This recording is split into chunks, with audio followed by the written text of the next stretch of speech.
Okay, the last thing we learned yesterday about the noise-making things, the noise-making toys, the door knockers. Okay, so we learned that kids under the age of chinuch, which is the way we all like 6 or 7. If the kid is advanced 6, otherwise 7. So if they take things on their own, you don't have to stop them. You shouldn't give things to them, because then there's even kids that are under the age of. Forgot to put it up. Even though the kids are under the age of chinuch, you should also not give them. But if they take it on their own, that's fine. Now, let's discuss what. You were mentioning yesterday about you shouldn't bang a beat on the table. Bang what? Bang to a rhythm on the table. Right. Well, what about if you bang to a rhythm with your hands? I'm talking about banging with the hands is also.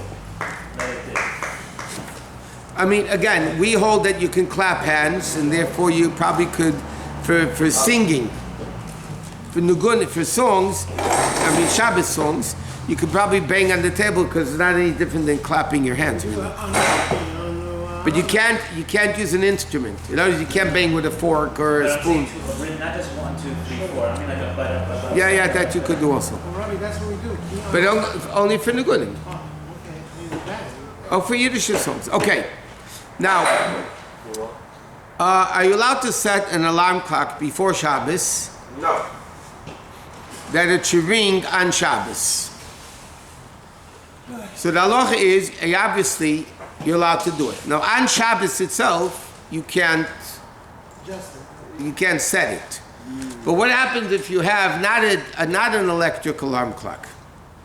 Let's say you have a wind-up, like the old-fashioned alarm clocks. Old-fashioned. So then the din is like this. If it's already set before Shabbos, that means it's already wound and the time is set before Shabbos, and the only thing that's in the way is pushing the button up or down. And let's say when Shabbos began, I'll give you an example. What happens, because the wind-up alarm clocks don't have night and day. It's like 6 o'clock and 6 o'clock day and night. So if you want to get up at 6 o'clock Shabbos morning, and it's a winter Shabbos, you're going to set the alarm at 4 o'clock, and 6 o'clock in the evening is going to go off. So what happens if you don't want it to go off at night. You want it to go off in the morning. So then, you can't set it on Shabbos. But you're allowed to put up and down the button to make it ring. And for that matter, if the alarm goes off, you can even close the button. But again, this is when it's not electric, not digital, we're talking about the old-fashioned manual, things like that. Now, even when one day is though like this. When you want to turn on, let's say, pick up the button to let the alarm clock ring, you can't do it that it should immediately ring. Let's say 6 o'clock in the morning, you can't pick it up to wake up whoever's in the house, because then you're directly making noise by picking it up. But if you pick it up Friday night before you go to sleep and then it rings Shabbos morning, that's not a problem, because you didn't do anything and all you're doing is mechanical. What? Today all of our alarm clocks are electrical, I think. I know, that's what I said. You can buy one. It's not much really. Go to the antique. I said. We should learn that this is something that we can do. I'm explaining clearly that it's a manual alarm clock. We're not talking about, and I said that 3 times already. Huh? No batteries. No batteries, no digital, no electric. They can't understand it. I know. They don't know where the phone on the wall You have to is. go to the antique store.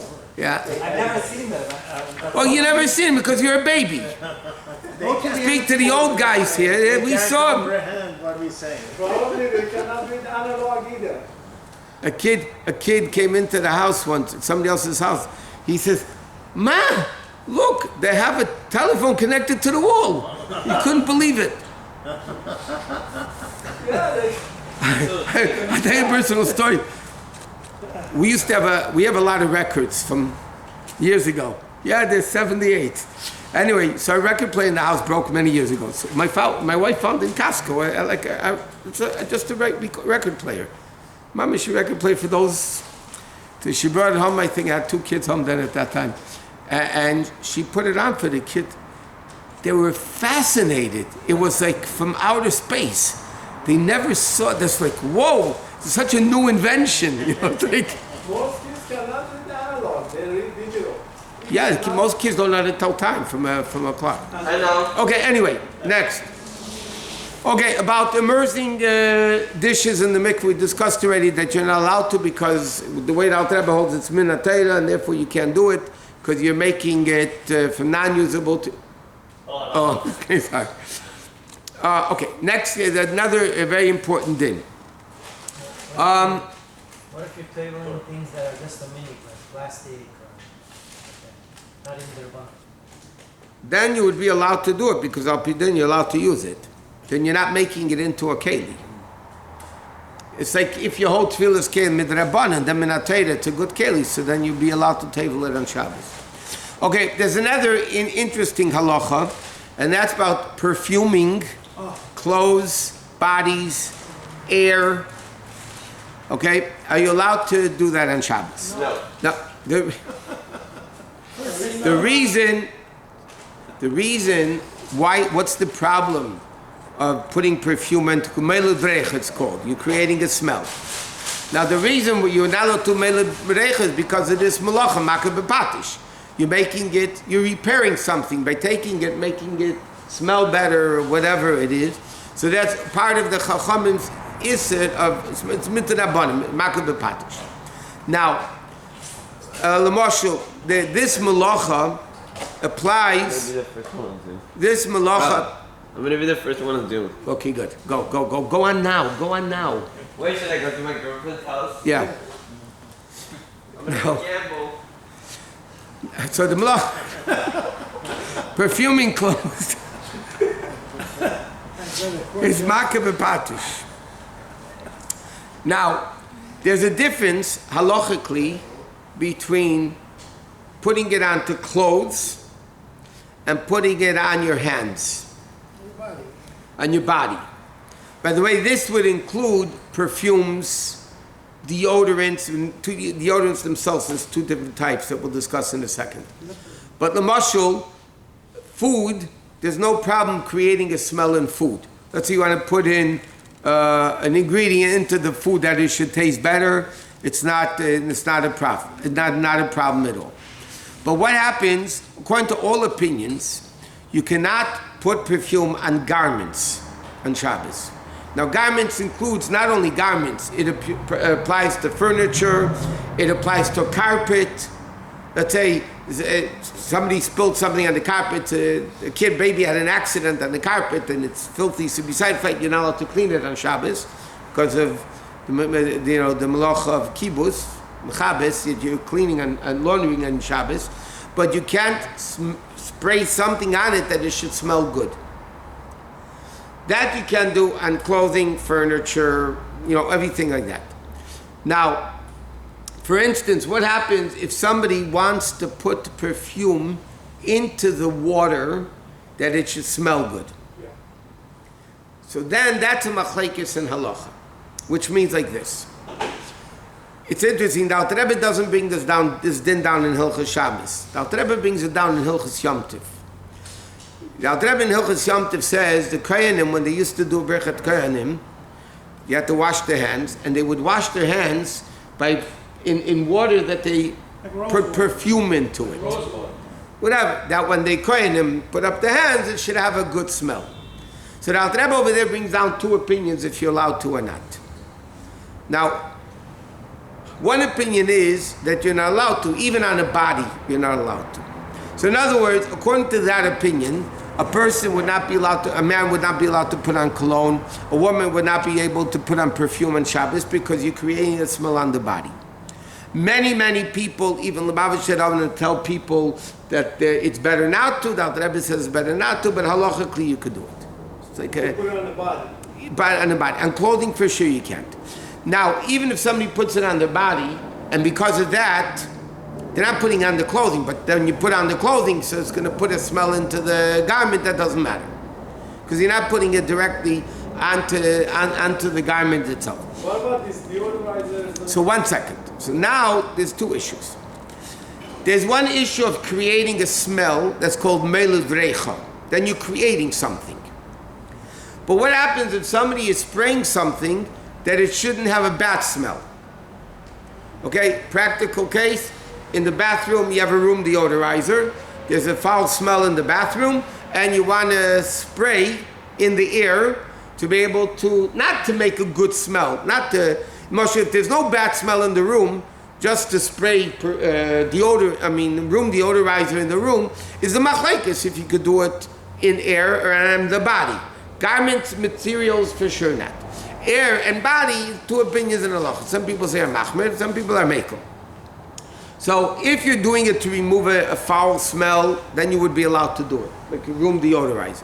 If you're doing it to give a good smell into the room, again, that's the machlekes if you'd be allowed to do it or not. In the bed generally we try to be machmer. One second.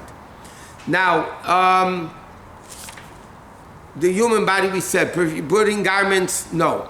For instance, if a woman wants to spray her hair or sheitel with hairspray, so there's two problems with hairspray on Shabbos. Number one, hairspray, if you're doing it, most hairsprays are made to keep the hair in shape, or the sheitel, the wig in shape. That you're not allowed to, it says, because of baina. You're creating something in the hair that it should hold firmly, or the wig, or whatever. If you're talking about spraying a scent onto a wig is a garment. A wig is not, so let's say on the body, on the hair itself, you would be allowed to, that's your body. But a wig is not your body, a wig is a garment, so then you wouldn't be allowed to. What? Detangler spray? The what? Detangler spray, the hair is has knots in it. No more tangles. Detangle. It's a detangle spray. Yeah, but you don't comb it afterwards? No, you do. So you can't do that in It Shabbos. takes on your own hair. You Yeah, we're gonna pull out your hair. Combing hair for Shabbos sure is forbidden. Brushing it depends if it's going to pull out hair in it. What? What we said about the deodorizer, does that apply to human deodorizer, like on the body? I said, a lot of people hold that, okay, so if a person is putting on deodorant on Shabbos, not cologne and other things to give a good perfume, to give a good smell, they're doing it that they shouldn't give off a foul smell, then you would be allowed to do it on Shabbos. Now we learned already, you can't use stick deodorant, because that's memarech, you're smoothing a surface, so that you wouldn't be allowed to. But if somebody would be, let's say, spray deodorant or roll on deodorant or whatever, that would be allowed to do on Shabbos. Because it's not, the purpose of it is not to give off a good smell. By the way, if your purpose is to give off a good smell, then it's that machlekes if you're allowed to do it or not. You What? said about on the carpet, let's say. Right. What happens if you have Lysol? It's not to make it better smelling. It's just that it takes away the foul smell. And you spray. There might be another shaila of cleaning the carpet also, because when you spray Lysol, it might be cleaning it a little bit. There are no perfume, no. I didn't say you can't use perfume on the body. I said on clothing you can't use it. On the body, the pearl, halachically you could do it. It says it's better to be machmir. But What? according to the Alter Rebbe, if you're using a cologne to take away, like you don't have a deodorant spray, so use a cologne to take away your sweat smell. If that's what you're doing it for, you're allowed to, but that's usually not what they do it for. Is there any What? problem with the way you spray it? I mean, What? The type of spray, if it's aerosol, I mean. There's no diff. The sprays are basic all along. So I'm saying you're allowed to spray any type of spray. They say you can't use the Venturi ones, you know, the old-fashioned ones where you pump it and it sprays it. Like the old blood pressure things? Yeah, you know, you spray like Yeah, that's the old perfume in the Soraya. bottle. That's antique stuff. That's again, Meiled Reich. The shaila is the same thing with the perfume. Winnowing is different. No, that's not winnowing. And spraying on garments is a halacha of. what's the- Makeh bepatish, which is midrabanan also. The garment is wearable as it is anyway. That's him saying it's midrabanan also because you're making it better. You're freshening it up. Is rose water or eucalyptus oil considered perfume or not? It depends. If the purpose of it to give off a good smell, then it's the same thing like perfume. How about if it makes you feel better, like wrap your car? A revival. Liquid soap sometimes has a good smell. Yeah, but again, you're not using it for the smell. You're not. It's not there to make a good smell. You're doing it because you want it to be clean. So if it would be a different soap, you'd use a different soap. You have a choice. Huh? You have a choice on Shabbos. If you have a choice, it'd be better, Mistam, to use the non-scented soap, To choose the scented soap. but not to go crazy over it.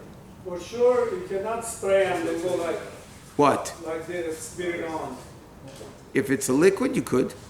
I'm saying again, if you hold with it, you're allowed to use perfume. perfume. Sprays and they go like, That you're allowed to, again, I'm not talking about, if your whole perfume on the body is allowed, yes. then you could do that. But that's smearing. What are you smearing? The perfume. It's liquid. Can you wash your hands with water? Are you smearing? No, because it's liquid. But you No, said but you you have used to to do only it do with that. soap. If it's a thick soap, you have to do it. The soap you wash dishes with, you don't have to dilute. So, What? spray a good smell in the ear. Is that the same like the clothing? No, that's like hands. It's the same machlekes as hands.